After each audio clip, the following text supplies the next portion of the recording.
మీ దీవెనతో మీ ఆశీర్వాదంతో ఎమ్మెల్యేగా గెలిచి మంత్రి పదవి కూడా అలంకరించి ఈ రోజు బీఆర్ఎస్ పార్లమెంట్ అభ్యర్థిగా మీ ముందు నిలబడ్డటువంటి గౌరవనీయులు శ్రీ కొప్పుల ఈశ్వర్ గారు,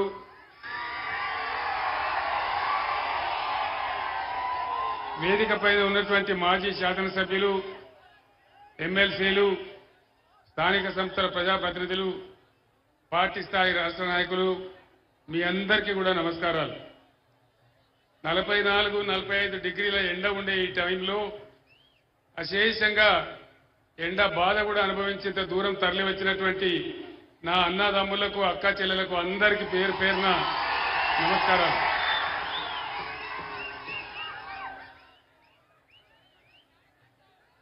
నలభై 48 గంటల తర్వాత నిషేధించబడిన నా గొంతు మళ్లీ మాట్లాడుతున్నది.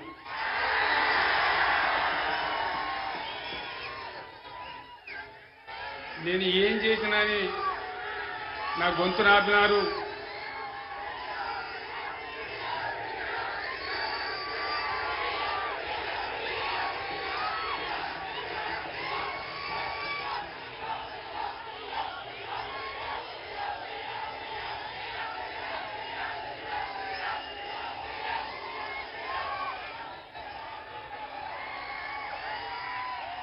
ఎందుకోసం నా గొంతు నొక్కేసినారు, ఎందుకోసం ఆపినారు?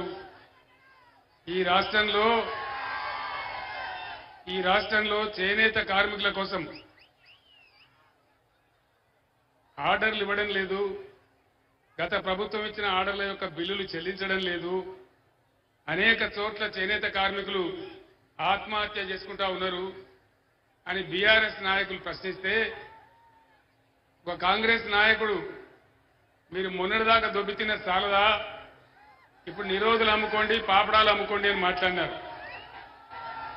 మీకు చేనేత కార్మికులంటే ఇంత అల్కా కనబడుతున్నారా అని చెప్పి కోపంలో నేను ఒక మాట వాళ్ళనన్నా, ఇది ధర్మమా ఇట్లా మాట్లాడచ్చునా? ప్రభుత్వంలో ఉన్న పెద్దలు మాకు బతుకు కావాలి, మాకు అన్నం కావాలి అని పేదలు అడిగితే వాళ్ళు చేసిన పని 370 కోట్ల రూపాయల బిల్లులు పెండింగ్ ఉన్నాయని అడిగితే, దాన్ని ఇవ్వమని అడిగితే మీరు నిరోధులు అమ్ముకోండి, పాపడాలు అమ్ముకోండి అని అంటే నా కోపం వచ్చి నేను ఒక మాట అన్నా. ఈరోజు కేసీఆర్ బస్ యాత్ర ప్రారంభమైన తర్వాత కాంగ్రెస్ కు బీజేపీకి గుండెలు వణుకుతా ఉన్నాయి.